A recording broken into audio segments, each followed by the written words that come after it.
नाही नाही ते कानावर येतं. त्यात सगळा भार तुम्ही खांद्यावर घेतलाय. काळजी वाटते हो. आता कसली काळजी करत बसताय? आता वेळ आहे मर्दुमकी दाखवायची. आता मागे फिरलो तर माती खाल्ल्यासारखं होईल. पण मग पाठबळ तरी कुठे आहे? मी असं ऐकलंय राणीसाहेब बदलले आहेत. आता बदलायची वेळ निघून गेली. आणि तुम्ही म्हणताय तसा एकटा नाहीये मी. राहुजी नाना आहेत, हिरोजी फर्जंद आहेत, जनार्दन आहेत, आणि झालंच तर सोमाजी दत्तो.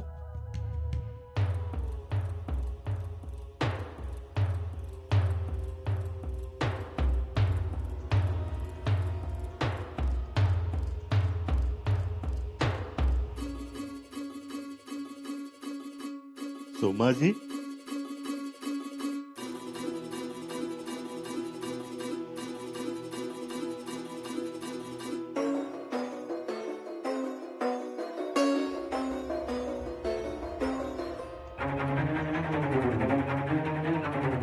आशीर्वाद. सुखी भव. उठा भाऊजी.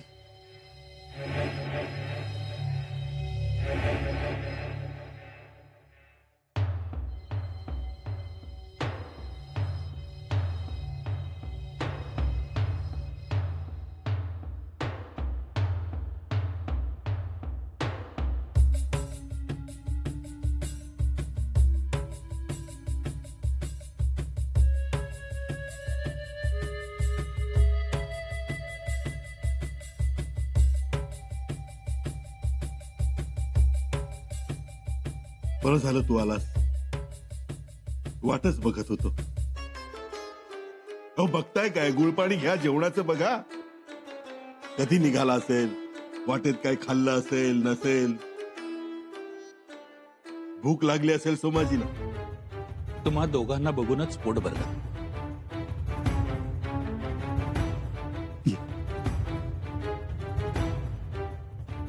कधी निघालास? रातोरात निरोप मिळताच घोड्यावर टांग टाकली.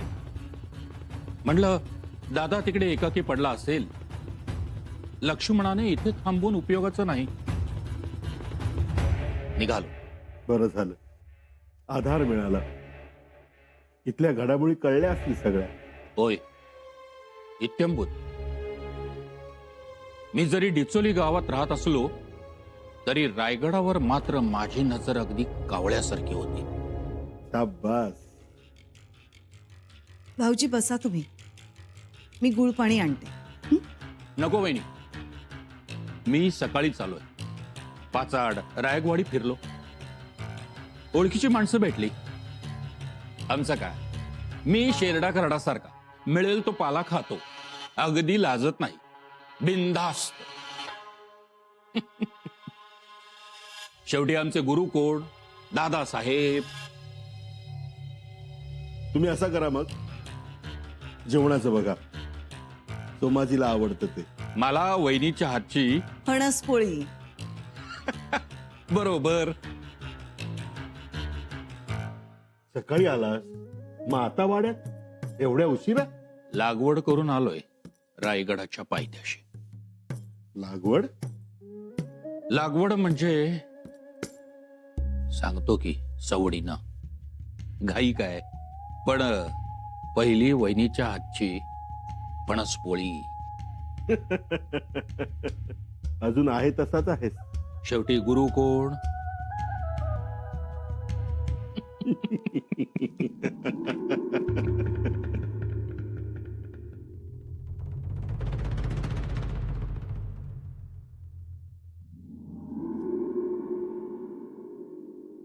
काय रे, काय गडबड? महाराजांची घोडी गेली, परत सोडलं तिनं. अरे रे, काय खात नव्हती ना? होय तर, पण जनावर किती प्रामाणिक. महाराज दिसलं नाही तर काय समजलं तिला? नाही तर नाही खाल्लं. अरे खरं तर माणसा परसमुखी जनावर तरी बरी, निदान कसला धोका तरी नसतो. म्हणजे तुला म्हणायचंय काय? अरे मला तरी वेगळंच ऐकूया लागले. काय काय म्हणतोस काय? अरे म्हणजे विष घालून मारलं वाटतं महाराजांनी. अरे पण त्यांना तर गुडघेरोग झाला होता. घाबरे कसलं गुडघेरोग लावलाय. मग तसं अजून काही लोक बोलतात, म्हणतात की हाजरी द्यायला चला र. वय आलो. काही कळलं का? जे कानावर यायला लागलं पण काय खरं वाटे ना. महाराजांना मारलं वाटतं. ए गप्पस, तोफेच्या तोंडी जाशील आणि मला बी पाठवशील. गप्पस. मी गप्पच आहे, पण तुझ्या माझ्यात र. खरं काय महाराजांचा खून झाला? कसं आहे, काहीतरी गडबड आहे. कुठं तरी पाणी मुरतंय, एवढं मात्र खरं. अरे बाबा, तसं बी नाही तर एवढा थोरला दरवाजा बंद झाला असता का? झाला ना. म्हणजे कारस्थानाचा कुठेतरी वास येतोय. आपण नाही, पण लोक बोलताय ते. पण कोण असेल र?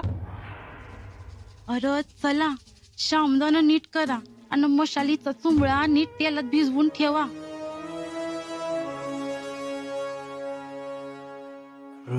देवा, ऐकलं.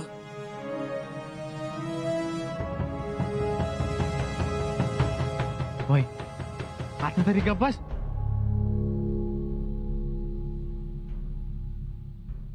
काहीतरी आखरीत घडले. अचानक दरवाजे बंद. होय तर काहीतरी गडबड आहे. कटक कारस्थान झालंय.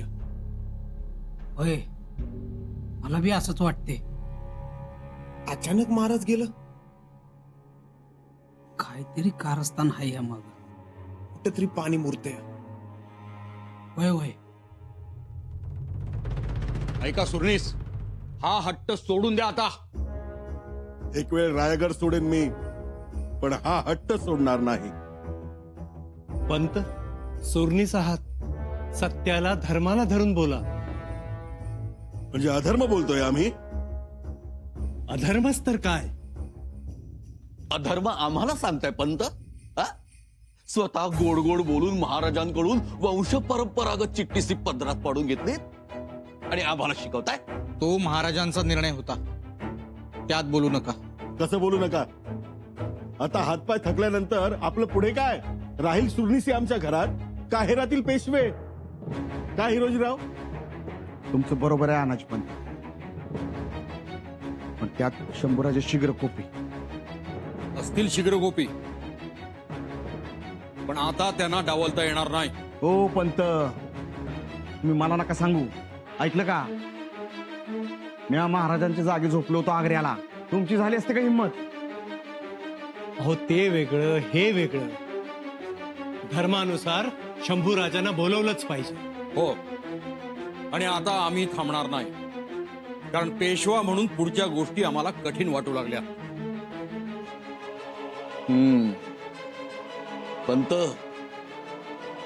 ही माणसं तुम्हाला अडचणीत आणणार? अहो आणलं, राहिलं. ऐकलं का? याला म्हणत्यात जेवायला 60 आणि भाजनाला 8. कायद्यासाठी मोर होते तेव्हा पंत आणि आता समजी माग. मागे पुढे याचा काही संबंध नाही. संबंध धर्माचा आहे. उद्या काही अडचणी यायला नको. मी खलिता लिहितो आणि शंभू राजाने बोलून घेतो.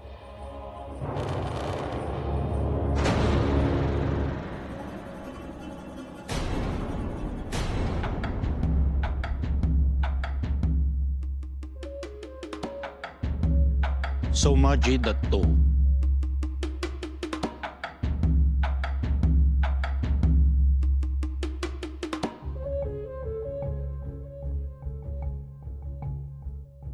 हे काय? फास आहे हा. बाळाजी पंत चिटणीस, फास आहे. फास? होय, हा गळ्यात घालून घ्या. आहे ना तयारी? मग खुशाल युवराजांना बोलवा. बेशक. तुम्ही भीती दाखवताय? मी फक्त भीती दाखवतोय. युवराज आल्यानंतर ती खरी ठरेल. आमचा दादा भोळा साप, तो सगळ्यांच्याच भल्याचा विचार करतो, पण त्याचं भलं तुम्हाला बुरं वाटतं तर तुमच्या मार्गाने तुम्ही जा.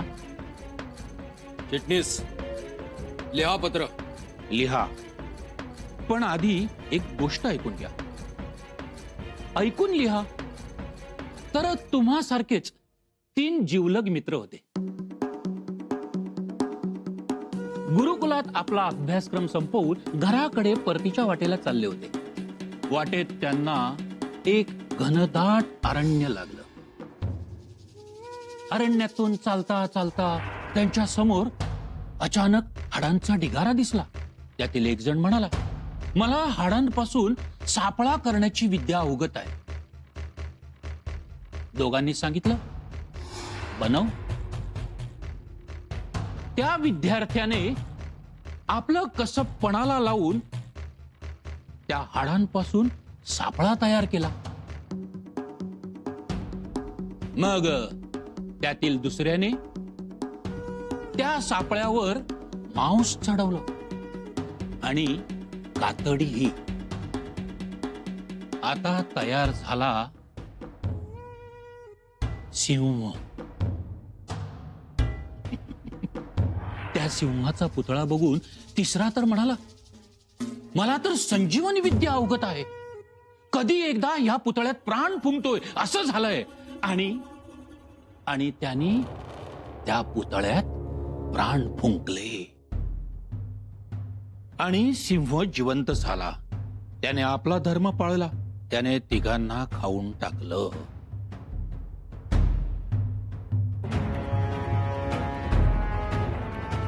कथा कळली? पेशवे सरकार, तो सिंह होता, इथे छावा आहे. हा छावा गडावर आला तर जिवंत होणार आणि तुम्हाला जिवंत खाऊन टाकणार. बघा, विचार करा आणि तुम्हीच ठरवा.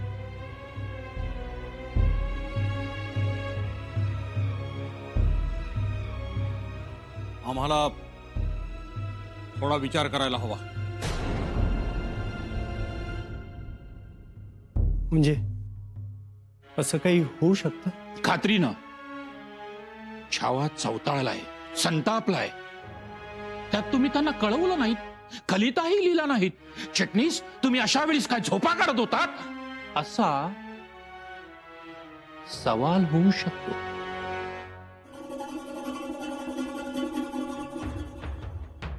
तुम्ही उत्तर तयार ठेवा आणि गडाचे दरवाजे तर बंदच आहेत. बघा, तुम्हीच विचार करा आणि ठरवा.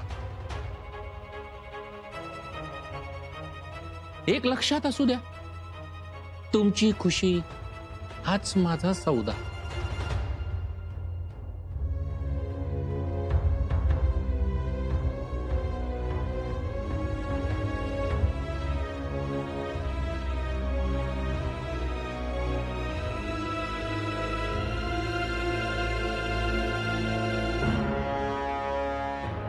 दादा, हे आले तुमच्या पंखाखाली.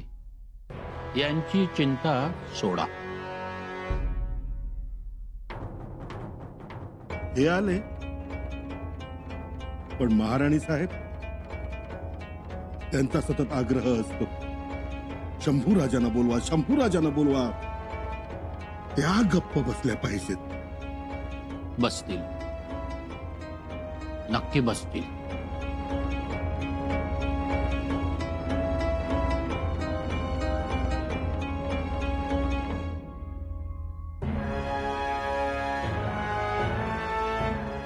हे बोलू सोमाजी, हे बोलू मी महाराणी साहेबांना?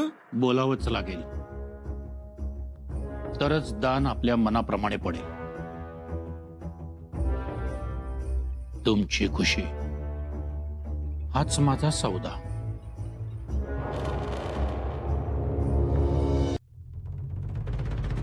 काहीतरी आखरीत घडले. अचानक दरवाजे बंद, कटकारस्थान झालंय. अचानक महाराज गेलं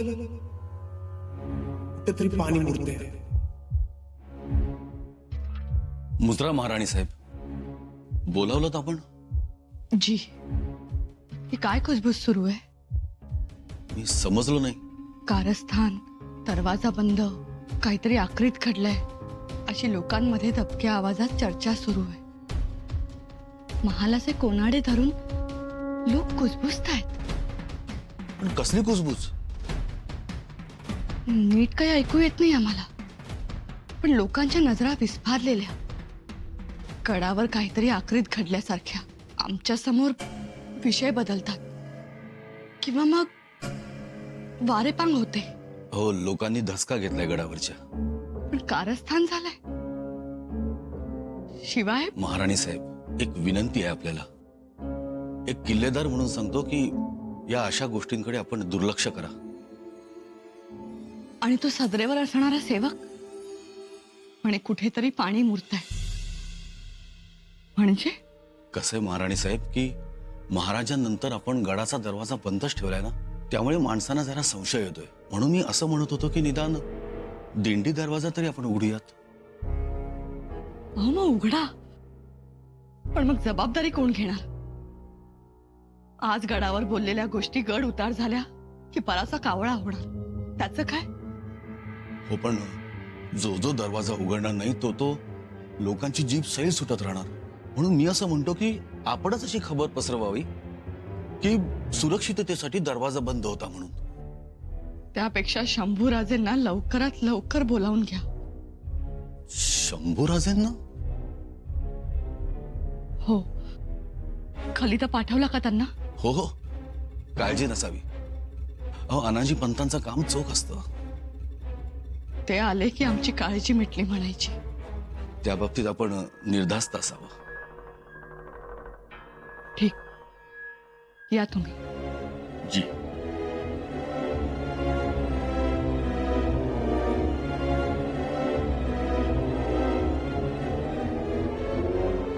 युवराज, युवराज, अहो बघितलं का कोण आलंय? कोण हो? लाडी.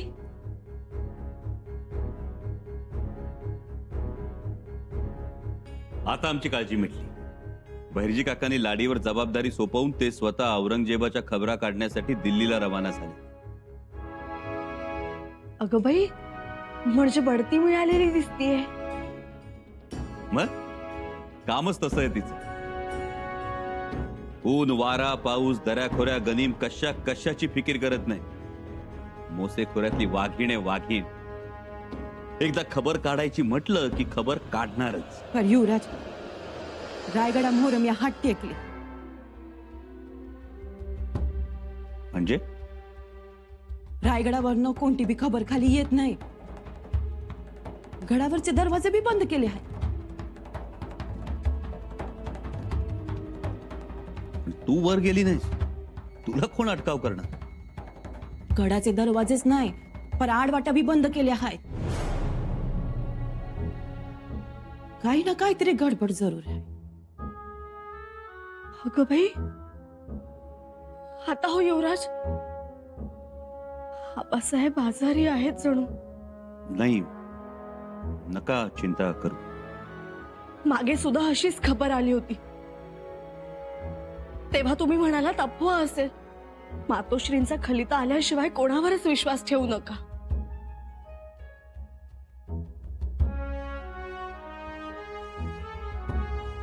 लाडी, जरूर काहीतरी घडलंय.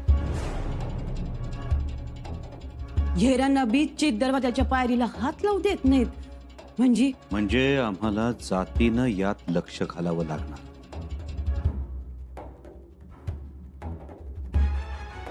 तातडीनं रायगड जवळ करावा लागणार.